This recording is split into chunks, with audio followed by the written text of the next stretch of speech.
Indian cricket team का हिस्सा तो बहुत से प्लेयर हुए हैं, पर उनमें से बहुत ही कम ऐसे हुए हैं जिन्होंने लगातार तीनों फॉर्मेट में अपनी जगह बरकरार रखी हो। विराट कोहली के अलावा रोहित शर्मा और MS धोनी ही है जिन्होंने लगातार अपनी जगह टीम में बनाए रखी। लेकिन रोहित शर्मा और महेंद्र सिंह धोनी के अगर आंकड़ों पर हम नज़र डालें तो T20 और वनडे में तो उन्होंने बहुत अच्छा परफॉर्म किया, लेकिन टेस्ट में वो इतना परफॉर्म नहीं कर पाए जितना T20 और ODI में किया है। लेकिन अगर हम विराट के आंकड़ों पर नज़र डालें तो चाहे टेस्ट हो, T20 हो या फिर ODI हो, तीनों ही फॉर्मेट में उन्होंने पिछले 8 से 10 सालों से लगातार महारत हासिल की हुई है। और एक बार भी ऐसा नहीं हुआ कि उन्हें अपने खराब फॉर्म की वजह से बाहर बैठना पड़ा हो। वो किसी ने बिल्कुल सच ही कहा है कि सक्सेसफुल होने से ज्यादा मुश्किल उस सक्सेस को बरकरार रखना है, और खासकर क्रिकेट में जहां हर साल एक से बढ़कर एक प्लेयर्स आते हैं। लेकिन विराट ने अपनी जगह टीम में हमेशा बनाए रखी, और बेशक इसके लिए उन्होंने बाकी प्लेयर से ज्यादा सेक्रीफाइस किया। अपनी डाइट को लेकर हमेशा डिसिप्लिन रहे, जो कि बहुत ही कम प्लेयर्स कर पाते हैं। विराट की स्टोरी तो बहुत से लोगों ने यूट्यूब पर बता रखी, लेकिन आज हम बात करेंगे उन चीजों के बारे में जिसकी वजह से उन्होंने अपनी सक्सेस को बरकरार रखा। हम ये नहीं जानेंगे कि विराट को सक्सेस क्यों और कैसे मिली, हम ये जानेंगे कि विराट ने उस सक्सेस को कायम कैसे रखा। तो नंबर 1 पॉइंट है हाई कॉन्सेंट्रेशन। टीवी पर मैच देखते देखते ये बोलना कि इसे तो खेलना नहीं आता, इसकी वजह से ये मैच हारे, ये बोलना बहुत आसान है। लेकिन आपको जानकर हैरानी होगी, जब कोई फास्ट बॉलर बैट्समैन को बॉल डालता है तब बैट्समैन के पास में सिर्फ 0.45 सेकंड होते हैं रिएक्ट करने के लिए, और इन्हीं 0.45 सेकंड में ये समझना होता है कि बॉल कैसे, किधर और कितनी स्पीड से आने वाली है, और इसी बॉल पर शॉट कितनी तेजी से और किस दिशा में खेलना है। और ये सारी प्रोसेस करने के लिए उनके पास होते हैं सिर्फ 0.45 सेकंड। और इस बीच अगर 1 सेकंड के 10वें हिस्से के लिए भी उनका ध्यान भटका तो समझो काम खत्म, और सामने से जो बॉल आ रही है वो जानलेवा होती है, और जब उस बॉल की एक बार लगती है तो महीनों तक कई सारे खिलाड़ी इंजर्ड होकर वापस नहीं आते।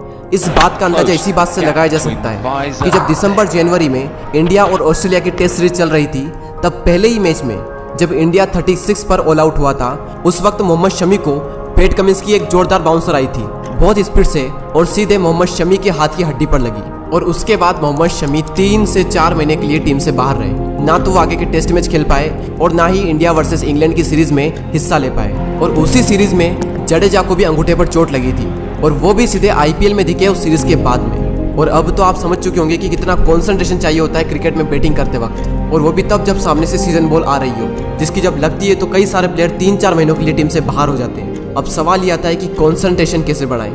सिंपल सा रूल है, प्रैक्टिस प्रैक्टिस एंड प्रैक्टिस।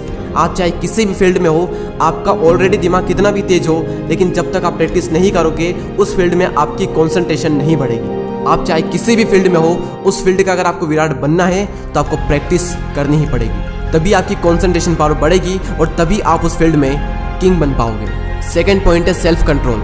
ये एक बहुत बड़ी क्वालिटी है विराट की, सेल्फ कंट्रोल, या फिर ये कहें कि सेल्फ डिसिप्लिन। और इतना सेल्फ डिसिप्लिन, इतना सेल्फ कंट्रोल जितना शायद ही किसी प्लेयर में होगा।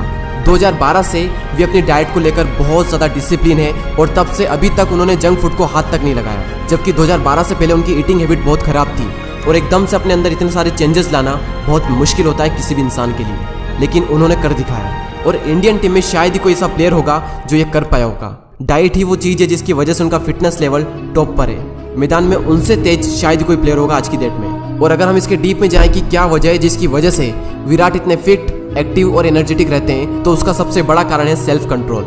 Number 3, focus on one thing and forget everything. Virat का कहना है कि जब भी वो फील्ड पर होते हैं तो वे सब भूल जाते हैं। उस वक्त वो किसी की परवाह नहीं करते, सब कुछ भूलकर उनका पूरा फोकस फील्ड पर होता है। और उनका कहना है कि हर दिन अपना 100% नहीं, बल्कि हर दिन अपना 110% दो। जितना आप कर सकते हो उससे भी ज़्यादा करो। विराट एक बहुत ही तपस्वी इंसान है, बहुत सेक्रीफाइस किया उन्होंने। उनके मज़े उनके देश से बड़े नहीं हैं। अपने आप से सवाल करो कि क्या मेरे मज़े मेरे देश से बड़े हैं, क्योंकि इंसान के लिए सबसे पहले देश ही होना चाहिए, बाकी सब बाद में। और आप जो भी करोगे अपनी लाइफ में, उससे देश को भी कुछ ना कुछ कंट्रीब्यूट होगा ही। मैं ये वीडियो बना रहा हूँ तो इससे भी देश के कई सारे लोग इंस्पायर्ड होंगे।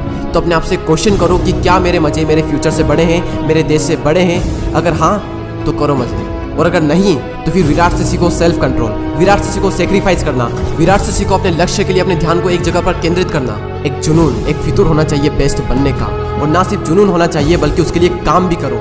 आजकल एक एवरेज पर्सन दिन में 4 से 5 घंटे अपना फ़ोन यूज़ करता है, और वहीं दूसरी ओर विराट कोहली ज़्यादा से ज़्यादा 40 मिनट फ़ोन का यूज़ करते हैं, और वो भी सॉन्ग सुनने के लिए, ना कि फालतू की रील देखने के लिए या फिर फालतू उसकी चैटिंग करने के लिए। तो अगर आपको भी अपनी फील्ड का विराट बनना है तो अपने कंफर्ट जोन से बाहर निकलना सीखो, सेक्रीफाइस करना सीखो, फोकस कैसे करते हैं वो सीखो।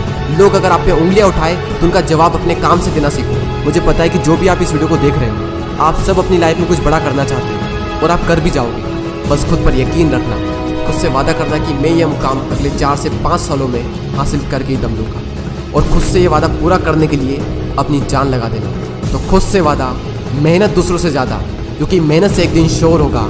याद रखना, एक दिन अपना भी दौर होगा। जिद करना सीखो, जो नहीं लिखा है मुकद्दर में उसे हासिल करना सीखो। अरे मुश्किल है तो क्या हुआ, आसान मैं बनाऊंगा। असंभव है तो क्या हुआ, संभव मैं करके दिखाऊंगा। मंजिल चाहे कितनी भी ऊंची क्यों ना हो, रास्ते हमेशा पैरों के नीचे से ही जाते हैं। जब सारी दुनिया कहती है कि हार मान लो, वही सही समय है कुछ कर दिखाने का। और कर दिखाओ कुछ ऐसा कि दुनिया बनना चाहे तुम्हारे जैसा, और तुम करके दिखाओगे। अगर अभी तक इस वीडियो में बने हुए हो तो इस वीडियो को शेयर करना अपने उन दोस्तों के साथ में जो लाइफ में कुछ करना चाहते हैं, या फिर जिनके अंदर की चिंगारी बुझ चुकी है। आने वाले वीडियोस को मिस ना करने के लिए सब्सक्राइब करें और बेल आइकन को प्रेस करें। अगले वीडियो में फिर मिलते हैं। Thanks for watching guys.